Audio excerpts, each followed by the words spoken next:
Very exciting. Okay, so we started by discussing Natasha's paper as well, and we started with the idea of language. And we were quite, I suppose there was a discomfort maybe with the idea of the word cis. What did this word really mean as a social label? And is it beginning to limit language? And are cis and trans becoming maybe almost essentialised in the debate? Is it taking it to a different level?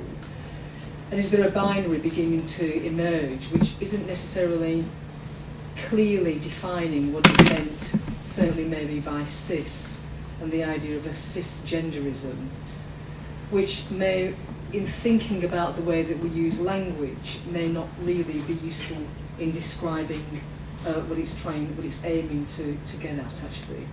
Or there was a discussion about children who are clearly trans, for example, in that earlier discussion of Samantha. And what does this mean about being clearly cis? What about the idea of Samantha being embedded in social meanings that simply don't allow a child to develop into ways that they may want to, without there being an imposition of language around gender. And that moved us into this idea maybe of what Deborah was talking about this idea of there being a discomfort, a felt sense of discomfort. Using a very basic, crude example of a child actually experiencing that discomfort because of clothing, that at school there was a sense of having to wear because of the rules, because of the structures that are in place. Natasha talked about having to wear certain trousers, and I had to wear this idea of having to wear a skirt or something at school, and how we were talking about the way that this has a long-term psychological effect on the way that you perceive yourself and the world, and the felt sense that maybe goes with that. And we discussed the idea of an experiential dissonance, the idea that there's something that begins to feel uncomfortable, but your experiential world is also quite open to that disjuncture, actually. We discussed about how does it lead to some children, or later as adults, being able to come out, but certainly in a younger sense of self, some able to come out more than others, and what's in place that maybe allows that to happen. And the perception of self in relation to gender. What is that idea of a transformation? What becomes transformative in that experiential sense? And what happens in order for that transformation to maybe take place within the relatedness that you may have, the attachment maybe to gender.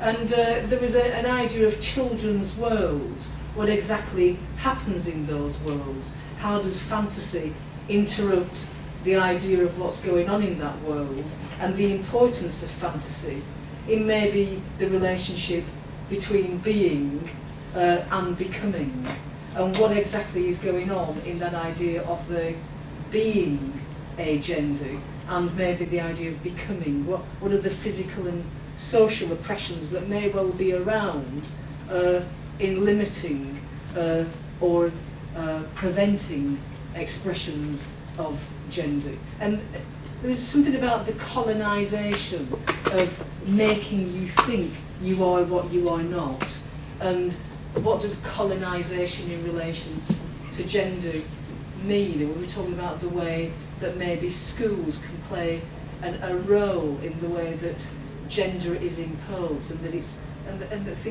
the idea of gender is colonised by certain ideas, and that as a young person it may well be that psychological set of meanings that go with gender lead you into certain ways of thinking about self and what self-actualisation may mean, because you have to cognitively structure and restructure in relation to, I suppose, those feeling worlds, actually.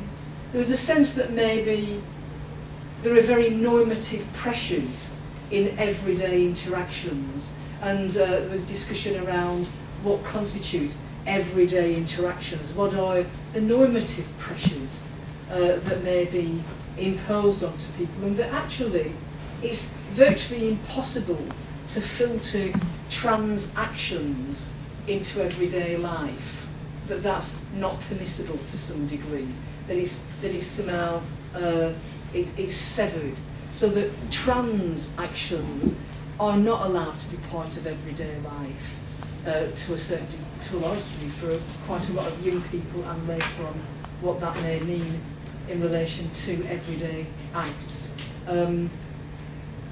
There was a slight side one about emotions and social values, and that seemed to be, how are emotions in this, how are they shaped in relation to social values, and what does that mean in relation to these interactions and transactions, and maybe the discussion about the way that gender may well be fixed, this idea of a solidification of gender through these different forms of action and transaction, and I suppose that idea of the imposition of social values and emotions being part of that.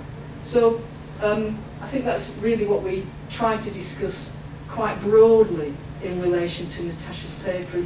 I think there were quite a lot of issues about, the idea of cis and trans and children, and maybe there was something about children's worlds not really being understood. We had a discussion about what psychologists have used in evidence-based research and what their findings are in relation to children, that boys have a leaning towards boys and girls have a leaning towards girls in certain sort of play experiments. But actually, what does that mean about the research that's being conducted, the meanings that are actually being raised by that particular sort of research, and whether or not it matters, because by the age of 3, this evidence is accumulating and is being imposed maybe onto bodies. So what's actually happening in those worlds? So it opened up quite a lot of interesting conversations, I think, in that relation. So that was Natasha's paper, and then we moved into. Is that enough? Do you want to say anything, group? Is there anything that you felt? There was into the second paper, and actually there was immediately the idea that it was quite interdisciplinary, that this could have been in another discipline, even in a theological setting. This sort of discussion could have been part of that. How is it that this particular discussion is circulating, maybe even in this discipline? What does that mean about the horizons of this discipline, about the boundaries, and about interdisciplinary work, actually, and avenues? There was a sense that that the final statements of the paper sort of supported the idea, the conclusion that trans music isn't, and we wondered about what that could mean and how we could take that forward. We sort of got a little bit stuck actually at one point, and we began to try and backtrack into what did we mean about about transness and music. But then there was this sort of sense of, is there an ironic link in some ways to a cultural politics that, we discussed humour, the humour of the posters, the way that maybe some bands are named, and what ideas are in that sort of, are in those texts. And is there a link to a cultural politics? Is humour quite central to what was being presented actually? But then there became another question about what are the underlying reasons for these promotions? Who are the promoters of these areas, of these events and these different settings? What's their reasoning? Are sometimes the promoters activists? And I suppose it was just left like that. What are the disjunctures maybe in the way that things are promoted? And does no name mean no recognition? There was something about the idea of, when you were discussing it, something about the idea of transness not being made recognisable, but can that work against what was being said by suggesting that there's not a recognition of transness in order that there's a safety for those particular events being on that night. So there's a sort of a sense of questioning it really as well. Does it lead into a lack of recognition, a lack of visibility? So those were our discussions. Hope that's been all right. Okay. Thank you very much, group. Very glad to have you.